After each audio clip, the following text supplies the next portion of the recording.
My name is Alberta Hornsby. I was born in Hope Vale a long time ago. I am a Walkenwater woman. I'm also an Indingi woman. I'm also an Angamuthi woman and a Kangalita woman. And I am really proud of my cultural heritage and my identity, because it is my heritage I only came to know in my later years in life. It was probably about 8 years ago when my Uncle Eric had a working relationship with this man by the name of John McDonald, who was a captain cook tragic. John also wanted to find out the history behind the Cookie Method, the Captain Cook story, but from the Bama perspective. I watched the reenactment one year, and it was horrifying to me to see this story being told from a European perspective and the Bama perspective just as a token gesture. It was during that time I started reading the journals, the Endeavour journals. I discovered so many wonderful things to do with language and culture. We found in their journals that the journals had recorded 150 words, Cookie Method words, in a vocabulary list. We found out that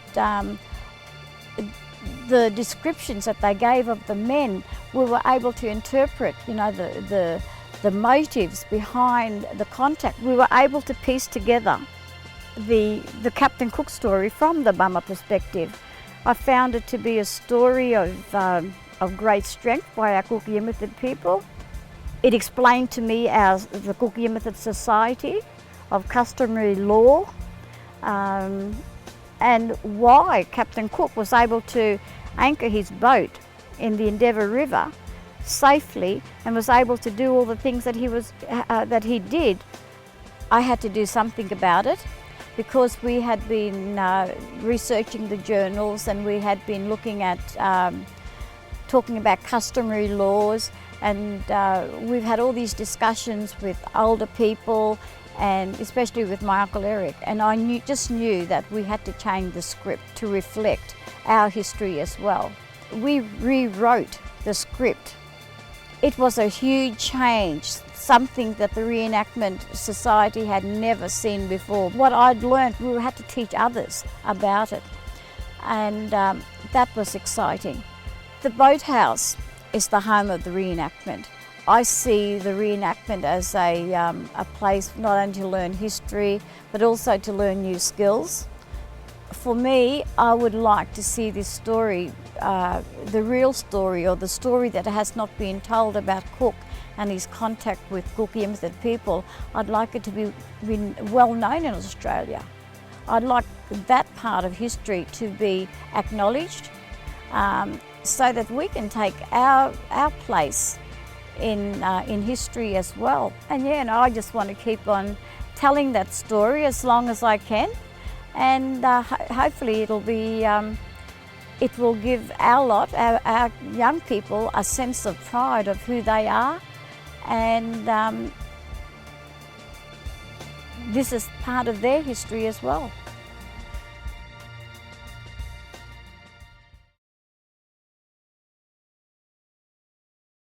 I'm Leah Stevens, and I like doing art because I like showing off the colours of North Queensland.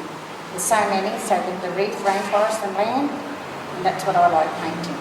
My name's Angelina Stevens, and when I was small, we used to go down to the river, and I saw this rock.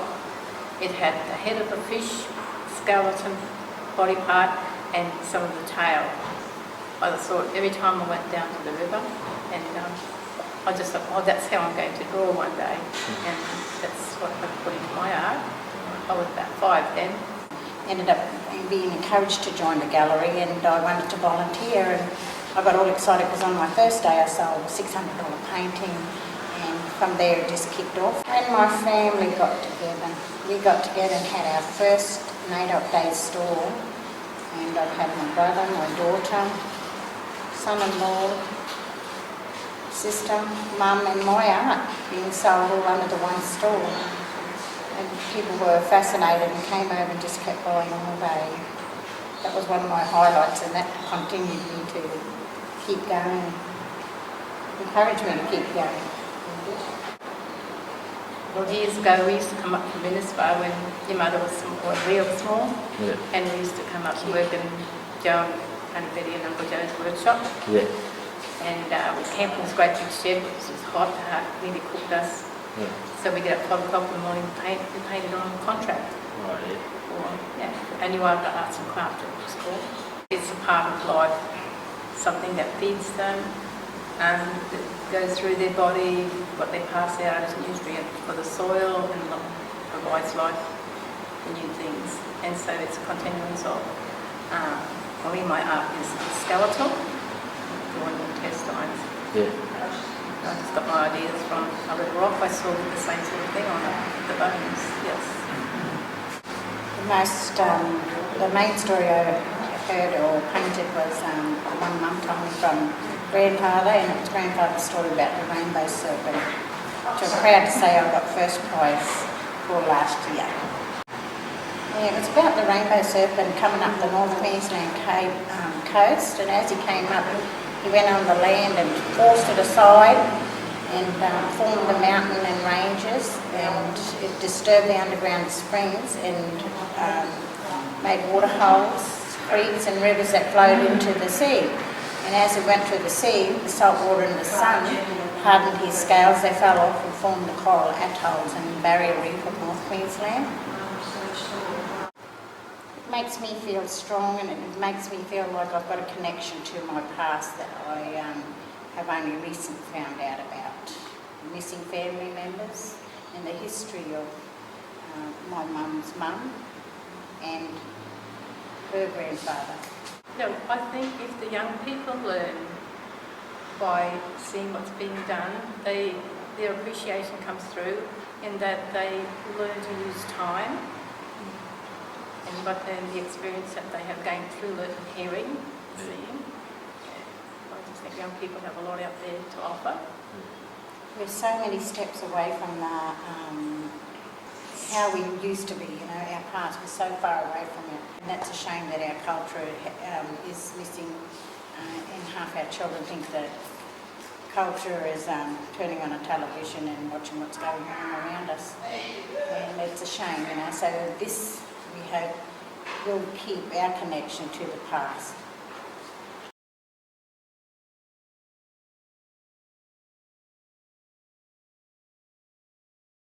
My name is Herbert McLean. I was born on the bank of the Mackay River in 1933. I remember coming to Elam, a little community there. At the time of depression, things were very hard. So we stayed at Elam for a couple of years, and then my dad moved to what we call today Triple B, just a few miles across from Elam. He had a scrub garden growing there with everything in it. You name it, it was all there.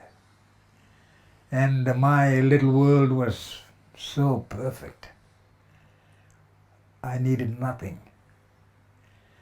And after living there for 3, 4, 5 years, my mother got very ill. She was an epileptic. There was no one to send to Cape Bedford to pick up a little bottle of medicine. So my dad said to me, "You'll have to go and get some medicine from Cape Bedford." And I went there. The first day, first trip, got the medicine, brought it back. And that was all right. The medicine worked. My mother regained her health. Went to Cape Bedford and got the medicine again. And came back very late because I left the camp late. Anyway, got the medicine, came back again. This time the medicine didn't work. I got there late in the evening, say about 7 o'clock, and came there and just I just flaked out and went to sleep and beside my mother, and next morning I woke up, my mother was covered in blanket and I was sleeping beside her, you know. She died. That was the end. In those days, when people were scratching to live,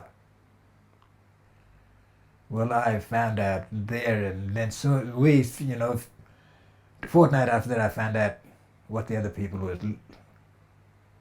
was living on. I had everything. You felt blessed. My world fell apart. That was it. Yeah. My dad took me fortnight later. He had to work and make a living, you know. Put me in an institution, that is a dormitory. Left me there. I was broken-hearted.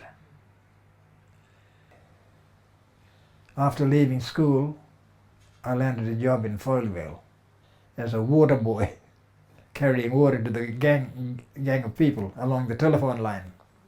I was a big lovable boy, and you know, and I liked it. The highlight was when I went to Woorabinda after working Foleyville for 3 months. There's about 200 or 300 people, about 200 people lined up for pay every fortnight Saturday.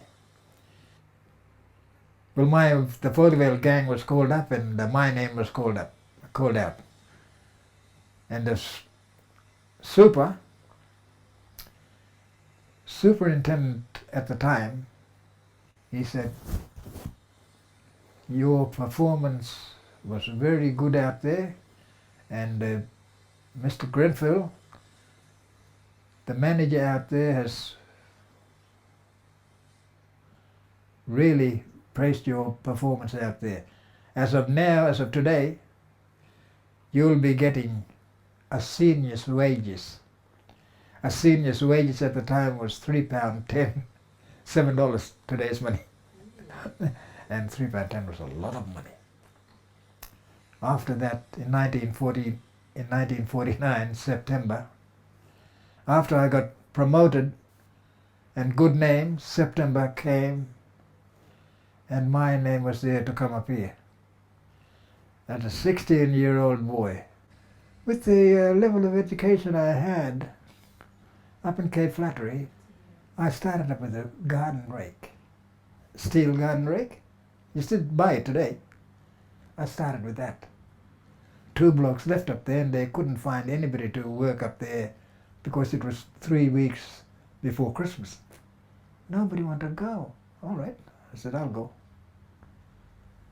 Ended up there all that while, and from that garden rake, it took me up to being a mine supervisor. I only answered to the manager, nobody else. That's the highest achievement in my working life. I'm not a good man, I tell you that. I just go with the flow and do what I'm capable of, you know. That's all.